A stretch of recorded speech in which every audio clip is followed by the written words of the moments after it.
Hey, cool cats and kittens, Mr. Smither here. So, obviously, we're continuing with our quarantine learning, and we've started with the film industry. I've given you some materials to work from before we broke up, and I would expect you to continue with that stuff. So, we looked at Doctor Strange, and you should have written some fact sheets about I. Daniel Blake and Doctor Strange. But today, I'm going to talk particularly about I. Daniel Blake, how it was marketed, its industry behind that, and then you're going to work out how does that affect audiences.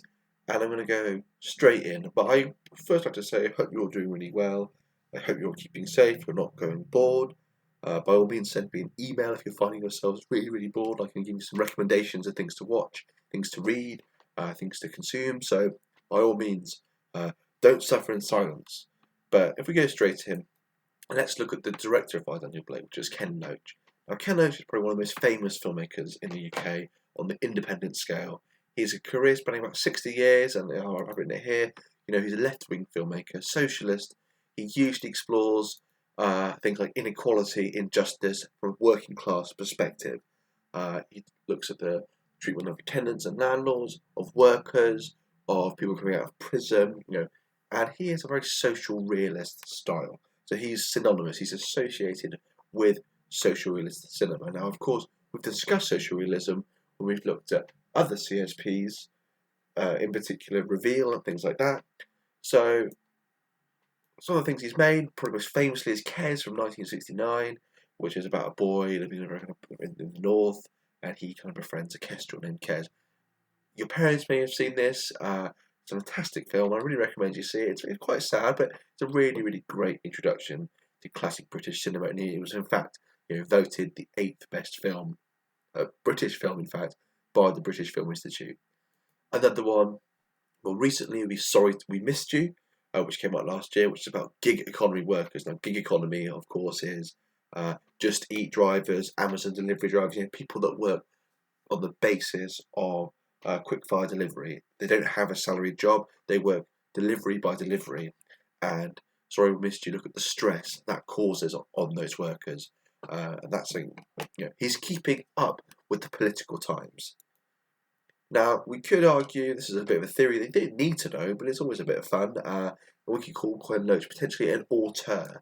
Now, an auteur basically means that the director is the author of a film, meaning that they have complete creative control on the film as a painter would with a painting, and that you can tell a film from its director. So, right here, I've got a man named Jean-Luc Godard, who is very, very famous. Well, he still is. He's a filmmaker now. From the 1960s, he's very famous with French New Wave cinema. And you can often tell a Godard film from any other film, and that's usually a sign of an auteur. So, as I've written here, it's a recognisable style and its personality in their films. They often have deep interior themes, ideas and premises which they often explore. They'll probably have the same kind of ideas throughout their films. It's usually personal to them or something that they've got a particular interest in. A bit like a writer. Zola, the great French writer, is very, very interested in money, in greed, in family.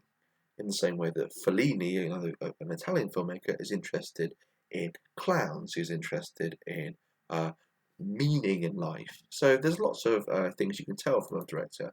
Also, they're usually very skilled and they understand the medium of film. So we could say that Ken Loach could fit into this criteria. In fact, a director can be a selling point for a film. For instance, when I'm reading about new films, I want to know who's directed it.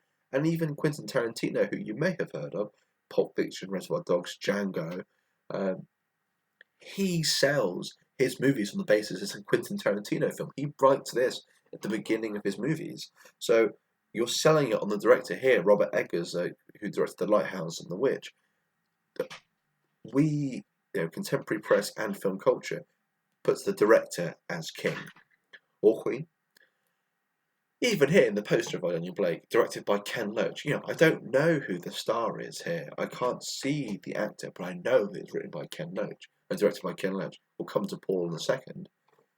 So you can say that that the director is particularly a selling point, and it is definitely here.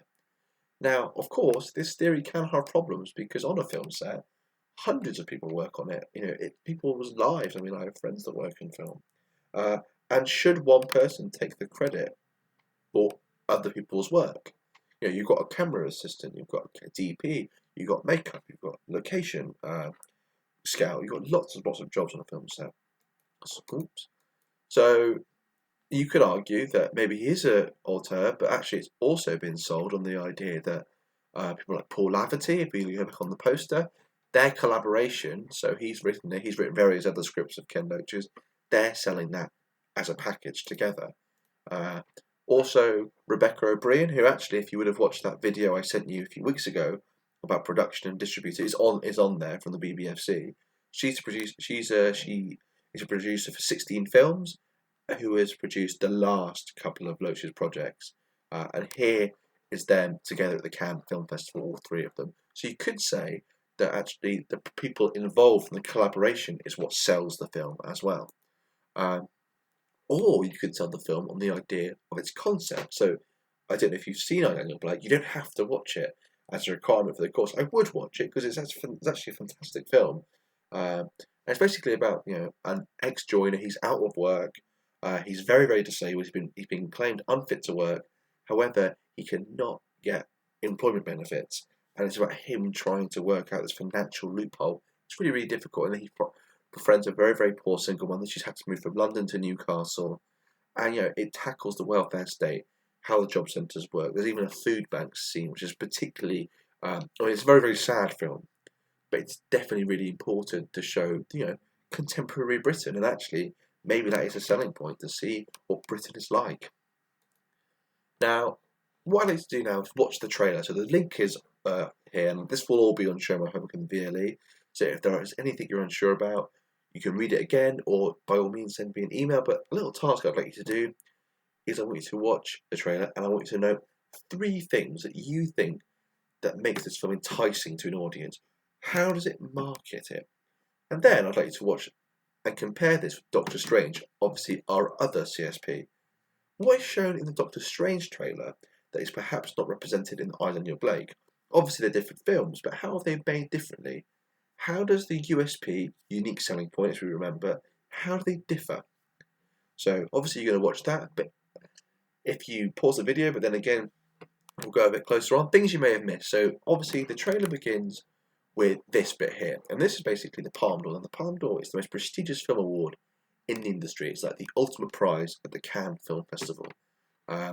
It's been won by many great directors, Francis Ford Coppola, Tarantino has even won it himself. Last year it was won by Bong Joon-ho. Ken Loach has won it twice. He won it for another film called The Wind That Shakes the Barley, about Irish independence. Other things are like When Father Was Away on Business. This is a Serbian film. You've got obviously Parasite, which also won Best Picture, the Oscars, most astoundingly. Also Paris, Texas, one of my favourite films ever, made by a German filmmaker, Wim Wenders. Now, you often find that the calibre of films that win the Palme d'Or are usually more independent, more niche, they're usually about real issues, and they're usually considered to be more artistic. You won't see Doctor Strange being nominated at the Cannes Film Festival. You just won't. It's these kind of films that you expect to see. So Ken Loach winning the Palme d'Or, to start off the trailer with that, it shows that the film has a mark of quality, and that's really, really important. Now, film festivals in of themselves are important. To get art films, independent films, sometimes mainstream films there. So some of the big ones: Sundance in the US, Cannes, Berlin. This is Venice. And basically, what they do, they offer publicity for the film through representation and buzz. So obviously, these are released in film festivals before they're out in cinemas. And for instance, I heard about films that were in Cannes last year, and I waited until they're out in the cinema. I didn't get the chance to go to Cannes, so it's a really good way for the critics to see the film and for the producers to go, well, let's trial it, let's get the ball rolling on the marketing. Also, most festivals are buying festivals, which means the film's already made, and you take the film to the festival, and the distributors, so someone who will release the film will go, okay, I want the film, and they will buy it at the festival. So they're really, really important places in the film industry. And actually, I've been lucky enough to go to one. I went to Venice a couple of years ago, So here's me, very kind of like dishevelled. I wore a suit every day, and I got into all the parties, got into all the hotels. Here's me arguing, no doubt, about Woody Allen. But film festival was great, and I went there as a bit of a film aficionado. I went there to mooch with Hollywood a little bit. We could get people from all over the world go. So that's a little bit of information about Daniel Blake, a little bit of information about film festivals. Next week, in the next video, I'm going to talk a little bit more about the independent film market. So how do we determine it's an independent film, and how is Daniel Blake, how can we consider Daniel Blake being an independent film rather than Doctor Strange? So by yourselves, in your notes, I'd like you to answer these questions. How is Daniel Blake sold on the concept that it's a quality film? So of course, you're going to have to look at the marketing campaigns, and look at the poster, look at the trailer, and then also answer, how does the poster represent the key themes explored in the film? How do we kind of get a feeling of what the film's about through the poster? Then I will do audience questions. What kind of audience do you think this film would attract? So talk about the age, the gender, socioeconomic group, nationality. Then classic psychographic groups, young and Rubicamp. How would they be attracted to the film? Are they going to be explorer? Will they be a reformer? But why would they be? So why would an explorer be? Why would a reformer be? Why would a struggler be? Why would an aspirer be? To try and think. And then also, which uses gratification is related to. So again, get that theory in there too. And I'd like you to write this properly as we've gone through in class. Get that muscle working once again. I know it's been a while. I know it's at home. I know it's difficult. But try and keep up with it. Now, some of you have emailed me with the work. Great stuff. But now let's try and do a little bit of work, because obviously we have lots of time off. So in between watching Love Island or whatever you do, you're playing Kim Kardashian's Hollywood on your phones or watching TikToks, you can do a little bit of work. So I've also had to do work in designing this for you.